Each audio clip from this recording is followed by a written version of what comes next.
Welcome everyone to MSM. Coach Lucas here. Today I'm with Miss Robin Hauser. How are you doing? Great. Thanks for having me. Robin is a 15 to 20 has 15 to 20 years of experience in life coaching, particularly with parents and children. Is that correct, Robin? That is correct. Yes.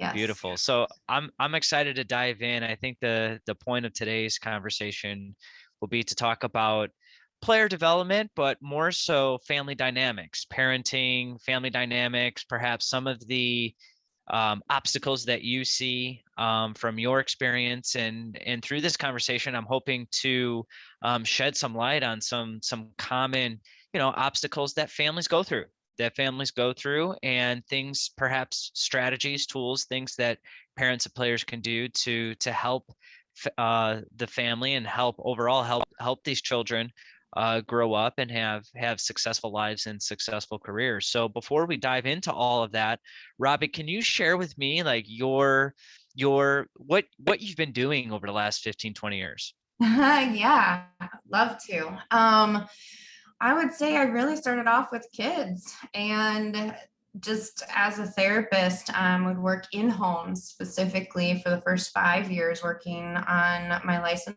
and working in courtrooms and things like that to represent families.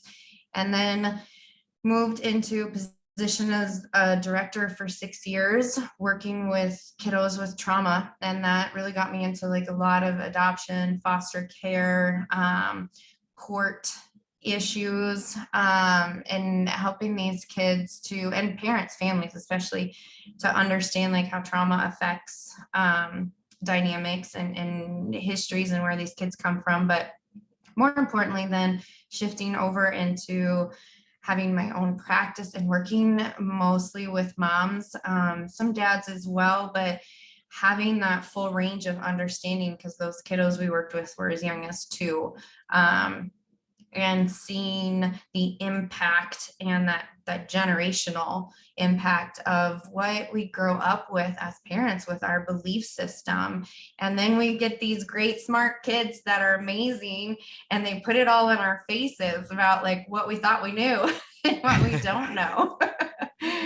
And it's so often parents will say like, well, they're hitting these buttons or they're pushing my buttons. And it's funny how most always those buttons are our triggers or our hidden Hmm. beliefs that we didn't even know about. These kids have this great ability without even knowing it to bring those things out. And that's a lot of times where our challenges with our kids are and those pressure points.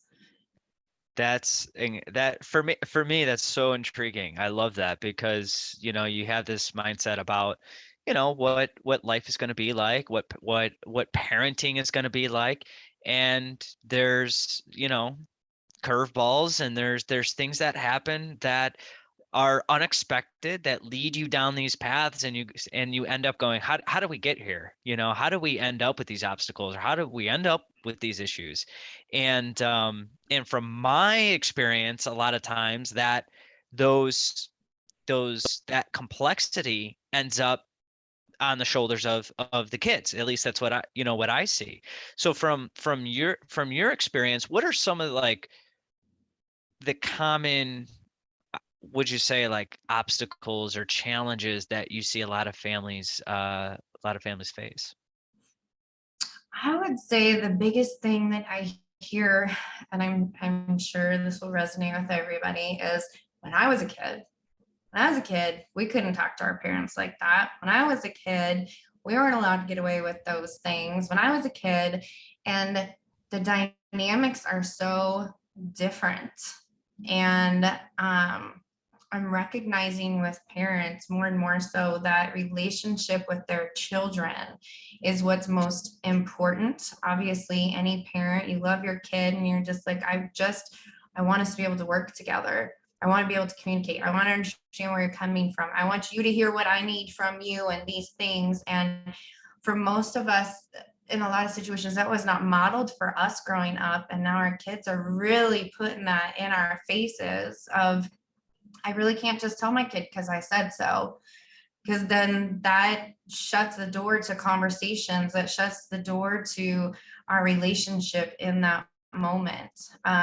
So battling that, like my kid doesn't have respect for me, and I don't know how to talk to them, I don't know how to speak to them. And I know for myself, having athletes for children, it's like, how do I tell them that I can see that their potential is not how they're performing? And I don't want to say it in a way that's like hurtful or shuts them down or any of those kinds of things. But I'm also like, is this coming from my ego? Is this coming from me just wanting to say that I've got these amazing kids and I want to show that to everybody? You know how awesome your kids are. You want the world to see it.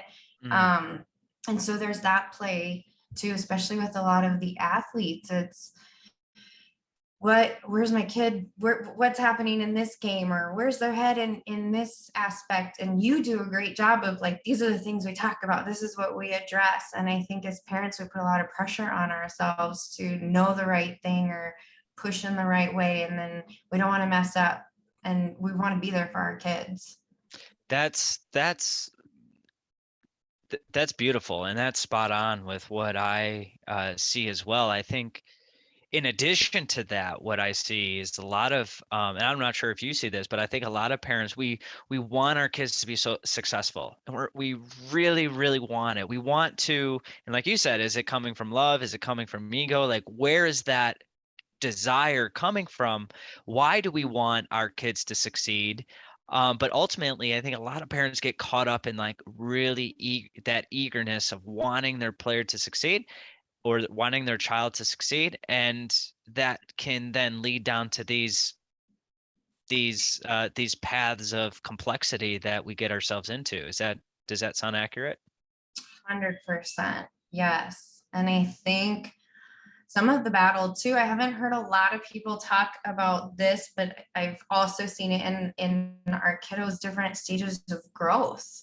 So where you've got this really eager young soccer player, this young athlete or young musician or whatever they're eager about when they're younger. And we're like, okay, we're going to dive in and we're going to support them. And we want to watch them grow and blossom and learn all the skills through this thing that they're passionate about. And we're going to drive that. And then all of a sudden they hit puberty or whatever stage. And all of a sudden it's like, wait, what happened? Where did this eagerness go? Where did this passion go? I've put all of this into it. And I saw you just growing and blossoming and all your passion. And that was amazing. And I got wrapped up into it. So then now what do we do? Now Mm. what happens? And that's a battle too. And our kids don't know. They're new to this. And then we don't know either, because we're like, now how do I be the best parent possible to you? I thought I had it figured out, and you just flipped it on me. I hear you on that. And I want to talk to you a little bit about the puberty part, Mhm. or the growth stages rather, where kids start to realize like, hey, wait a minute, I'm a independent person. I'm my own person. And like what kind of implications does that have in the family when the child is going through that stage of going, wait a minute, I'm my own person. I'm independent. I want to be independent. I want to display my independence. And perhaps that impacts communication with mom and dad. Perhaps that impacts a lot of different things. What's your thoughts around that? I really think that you kind of, in your post, looking at that relationship part with your kiddos, they're either following you or they're rebelling against you. And in my experience, you've got till about age 9, 10 to really influence and build and have them following you and teaching all the things you want to teach them. And then they hit these puberty years, and that's really where they are. They're like, oh, hey, I'm my own person. So do I want to do what you taught me? Do I want to try it differently? Because those years are the safe place to do that. Mom and dad still love me, and they see me, and they're going to accept me unconditionally. So now I get to start finding myself. And some of that, the only way to do that is to bounce off of you. And as parents, then we think, oh, they're being rebellious. We're horrible parents. This is a reflection of us. And you get into that whole mind space, again, a lot of times ego, that fear of what have I done wrong? How is this going to reflect on me as a parent? I didn't do what I needed to do, and this is where we're at now. And it's really not about that. A lot of times it's actually a blessing because your kids know that you're strong enough to handle this and help them grow through this, as long as you're still having those conversations and you're open to, hey, I'm human too. And this is the first time I've been in this space with you at this age, and I'm learning also. So we have to have some communication. I have to know, like, what's going on in your head. You need to put the phone down for a second and like talk to me. I don't Mm, know what you're thinking, and I can only sit over here as the parent and assume what you're thinking because of what I see happening. And mm-hmm, I'm lost too. mm-hmm. That part is key, is that like that communication part, the heart to heart, that offering of listening and connection to navigate when those situations happen. But I see a lot of times that doesn't happen for one reason or another. I think even parents, we're career driven. We're focused on this project or that, and sometimes we forget that we actually have to listen, like, and listen, not just listen with our ears, but listen, like, really deeply listen, and set up the environment to listen. Do you see that too? And if so, like, how can parents do a better job at listening or communicating in general? Oh, I definitely see that. And does not matter how many years I have done this. Like just recently, I had a chat with my daughter. I was like, hey, we're going to have to schedule some dates. Like, I don't feel connected with you. I don't know what's going on in your brain. I don't know what's important to you. Like, you seem to be doing okay, and that's great, but I don't want to just ride on that because something might change. And if I'm not in tune with you, I'm going to miss it. I'm not going to know.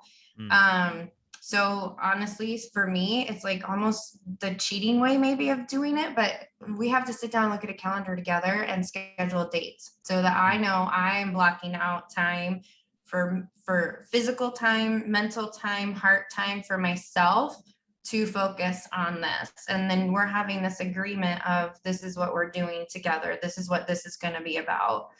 Um, because we are busy. And if we're successful and we're wanting our kids to be successful, we're also trying to model for them what success looks like. And that's where our brains are. And it's hard to slow down and stop for a second to focus, especially when everything, especially if you have multiple kids or multiple athletes, like it's go, go, go, go, go. And I love the car ride because a lot of times that's an opportunity to connect.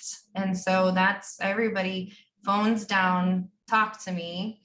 But sometimes too, they're still in their head about how did I just perform? What was my practice like? Or I just need a break anyway, because I've just gone from school to practice to now I got homework, and it's hard to like capture those moments from them too, because they're also in their heads.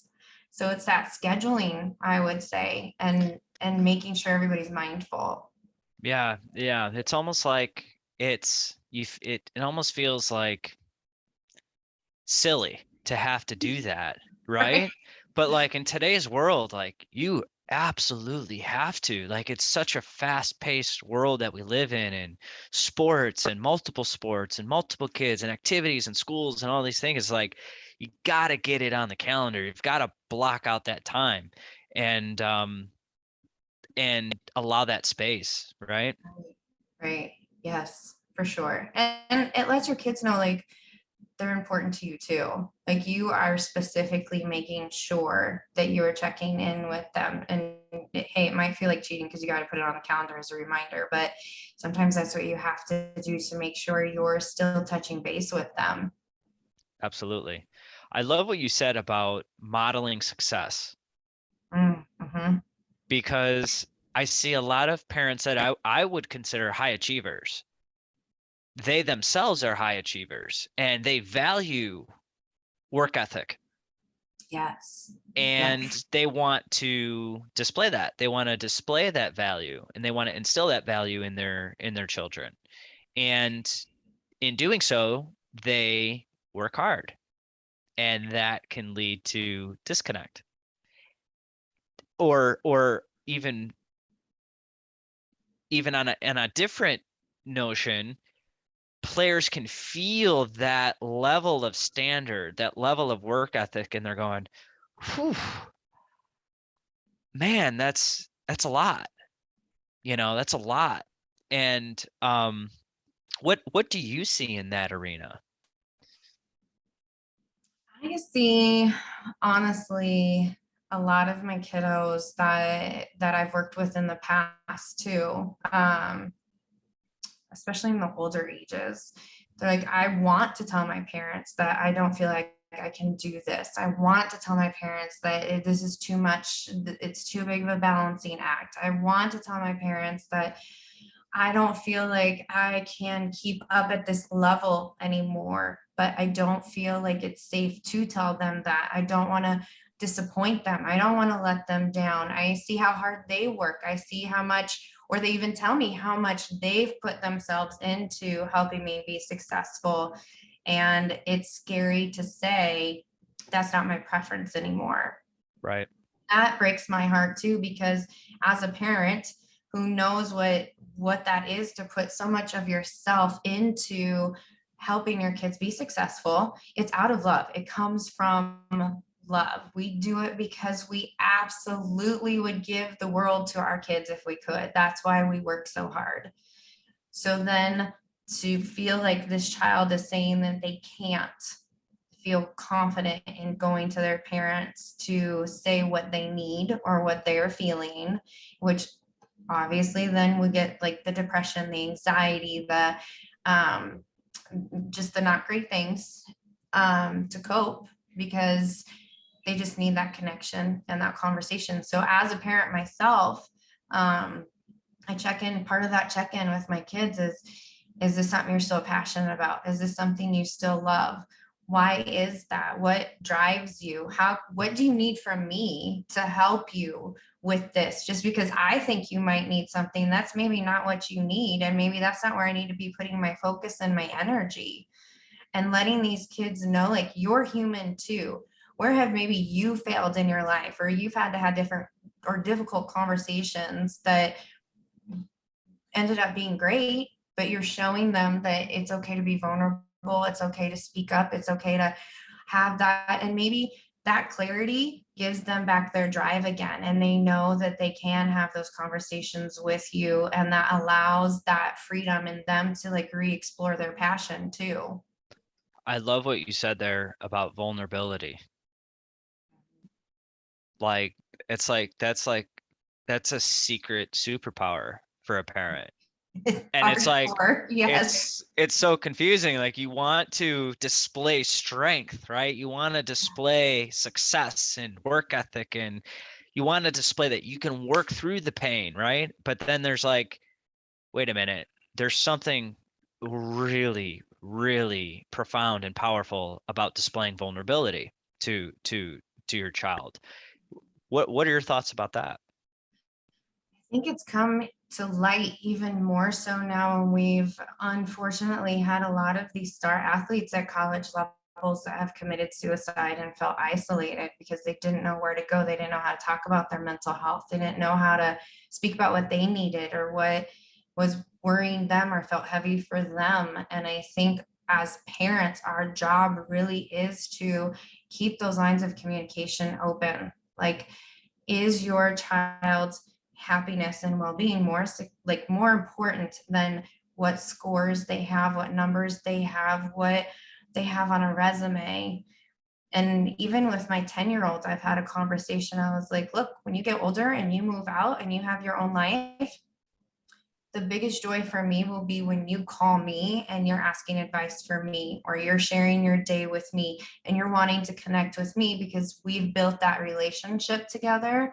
And that's something that you're picking and choosing when you don't have to. Well said. That was beautiful.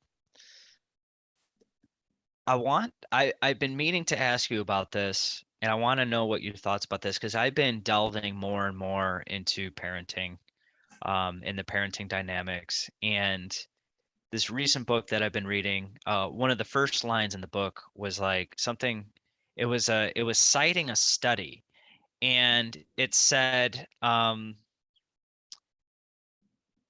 something along the lines of parents who make sense of their own lives are better able to connect with their children. So parents who make sense of their own childhood experiences have a are more able to connect with their children. And this whole book was about parents and them reflecting on their own lives and settling things that perhaps were unresolved with them personally, and the implications of that, them becoming more receptive to their children then have better relationships, can develop cognitively in a more proper way. And it was a really, really profound. And I wanted to know what what your perspective is on parents dealing with their own obstacles and their own trauma, even as adults. I will say in general, kids are sent to us specifically to make us see what our potential is. We think as parents, our job is to hold that space for our children and be those people here on earth that carry that for our kids when they are down, when they are questioning themselves, when they don't see their potential. Our job is to be like, no, I know what you're capable of. I've known you since the day you took your first breath, and I am here to support that and remind you of that and show you that. And I'm every step of the way, and I'm going to see you no matter how bad things are. And I'm going to remind you of how great you are, no matter how bad things around you might seem. Our kids reflect that back to us. And so when we look at our kids, it's my favorite thing to do, especially with moms. When we look at our kids, our hearts melt. Not usually, a lot of times when they're sleeping, just because they're not being naughty then, but we're talking back. When we look at our kids, especially when we think of how proud we are of them and how amazing they are, and we just have this pure love in our hearts for them. And then we look at ourselves and we're like, oh, I need to do this better at work, or I need to do this better as a parent, or I need to lose this weight, or I should be doing this more. Or we look at all of the things that maybe we're not doing great at, or we're lacking, or we're not as successful as we'd like to be, and we carry around the shame or the guilt or the judgment, all that. Well, our kids look at us with the same love that we look at them with. It's no different. And so when we're being hard on ourselves, it really and truly is breaking your child's heart to see that you don't love yourself the way that they love you, the way that they see you and the pedestal that they have you on. And that is where that really then comes into play, because you interact with the world, including them, the way that you interpret how you're being in the world, how you're showing up in the world, how the world is responding to you, the conversations that you have, the way you talk about things, the judgments that you have, the beliefs that you have. And so when that's how you're operating and they're hearing you, they're watching you, they're absorbing everything because you are their guide to what the rest of their life is going to look like, and in essence, how they're going to interact with the world. Mm. And so if you have lots of unhealed places or difficult spots or blind spots with anger or trauma or depression or anxiety or guilt or all the stuff, they hear that too. So you can't say like, we have enough money, we're abundant, we're doing great, everything's great, but I'm worried about how we're going to pay for this, how we're going to pay for that. Like they hear you, or no, you can't do that, there's not enough for that. Like that's just one of the things where it's I'm telling you how to be, I'm telling you how things are, I'm telling you how you should think about the world, but I don't know how to do that myself, so I can't really guide you in that. If I don't have good self-esteem, if I don't think I'm enough, if I don't love myself, I can't really guide you in how to do that. And that's where those sticking points come, and that's where those kids push our buttons. They hit all of the things that we just maybe are terrified to face, or we don't even know we have to face them. Wow. That's powerful. That's extremely powerful. Um,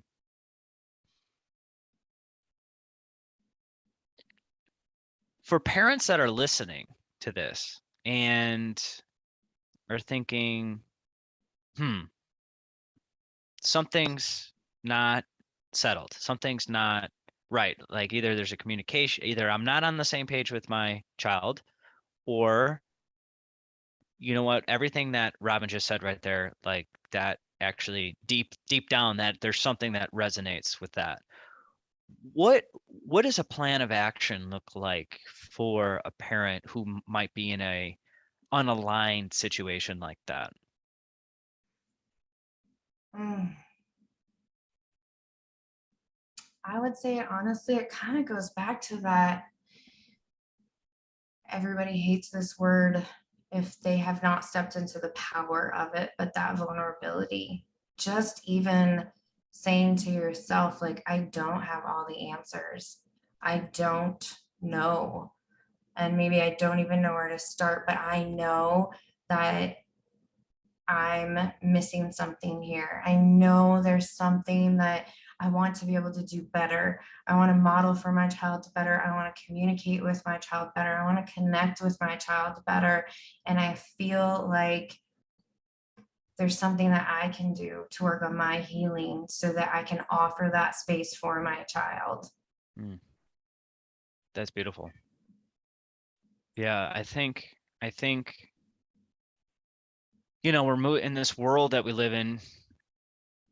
Mental health is become something, it went from something that was taboo and it's swept under the rug to now it's something that's very, very serious. And I think oftentimes we look to the children, the children's mental health, the children's mental health. And it's like,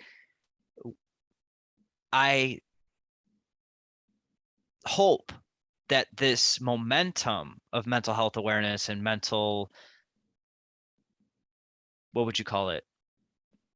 Counseling or mental therapy or mental solutions, mental strategies to heal carries over to parents.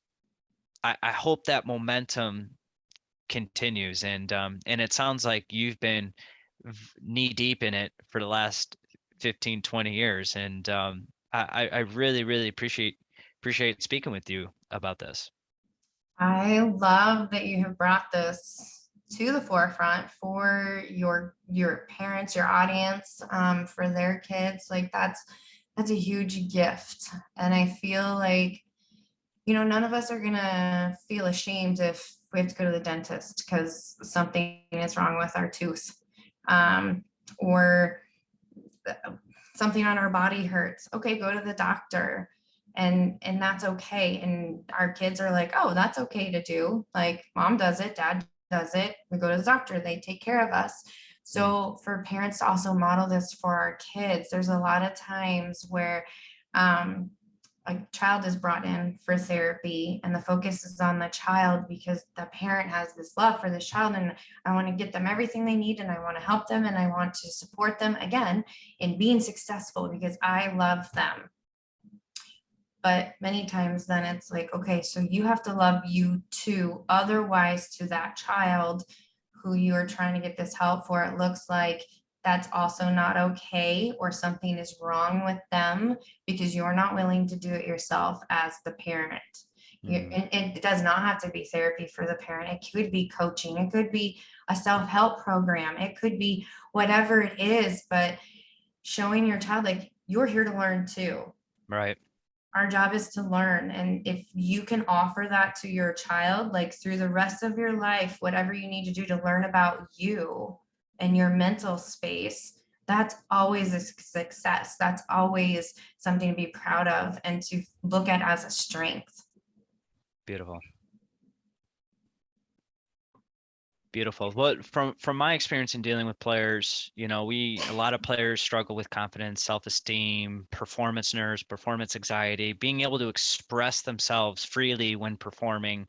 And oftentimes when I help them solve that particular obstacle, that same tool and strategy just bleeds into so many other successes, right? And so much growth, and the player thrives in all areas, not just overcoming that one obstacle, but thriving in all other areas. Do you see that too with parents and families as well? I'm gonna have to say, like, you having my daughter go through your program for Soccer Mentor, when she did that, this was a kid that, like, if she got any kind of feedback, even if it was to be helpful and in the kindest way, she would shut down. It meant that she did something wrong, and that destroyed her confidence. And I could, again, I can see her. I know what she's capable of. I know how amazing she is. And I'm like, what is going on here? These are people who are trying to help you excel. And she was just like, nope, just shut down, completely shut down. And so going through that program, it made it so she would raise her hand in class and answer a question or ask a question and not feel like she had to judge herself or be invisible, or those, like, it spread into all sorts of areas. And even her friends will say, like, it is very obvious if you don't agree with something, or you don't agree with somebody, or you have thoughts about things, it's like all over your face. And she'll say it too, just point blank, does not care, does not need validation from anybody outside of her anymore. And so even the new select soccer team that she's on, it's a male coach. And every night after practice, she would jump into the car. Here's the 3 things I learned today. And I'm like, he called you out in front of the whole team during practice and, like, made you do this. Where were you at with that? Where was your headspace with that? She's like, yeah, so he's teaching me. I'm like, oh my gosh. I know where this came from. That would not have been you a year or even 2 years ago. That's huge. So then that allows for conversations then for us too as family members, or if I'm correcting her on something, like, hey, it's a conversation. It's not a time for a shutdown. I'm not telling you that you're doing something wrong. I'm just trying to have a conversation so that we understand each other. So that confidence opens up again that relationship piece with your child. They're confident that they can speak up. They're confident in what their thoughts are and who they are, all of that. And they get to practice that with their friends too. And seeing that, oh my goodness, she did no, there is no peer pressure. That girl will not succumb. Like, she knows what she wants, and that's it. Nobody's gonna sway her unless they've got a really good reason. So having that comfort and knowing as a parent, like, how strong minded she is. Sometimes I don't love what she has to say to me, but that's a part of the open communication. So it's huge, and that's a life skill. Mm. That's a life skill, and that's why I love working with moms too, because we don't have that a lot of times as women. It's you shut up and you do what you have to do, and you do what you're supposed to do, and you agree. And learning what your voice is and feeling like you can have a voice and displaying that for your kids is huge. And how to do it in a respectful way that keeps you in your power and in your lane, and just being able to communicate what your needs are, what your thoughts are, what your preferences are, and showing your kids how to do that. Mm.